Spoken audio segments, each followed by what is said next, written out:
Are you tired of the frustrating follow error on Taptap preventing you from enjoying PUBG KR? That annoying follow button keeps popping up, right? Let's dive into some simple fixes to get you back into the action. First, ensure you have the latest version of both the Taptap app and PUBG KR installed. In your phone settings, go to Apps or Application Manager, find PUBG Korean PUBG KR, and then click on Storage next. Tap on Clear Cache. Don't worry. This won't delete your game data, it just clears temporary files that might be causing the issue if clearing the cache doesn't work. Try the same steps, but instead of clearing the cache, select Clear Data.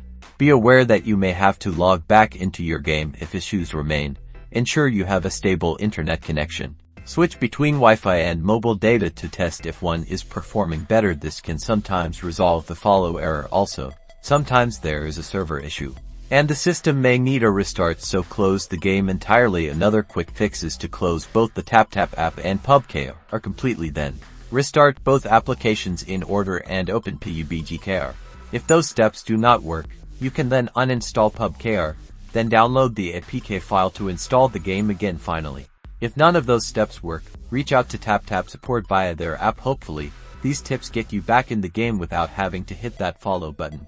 Happy gaming!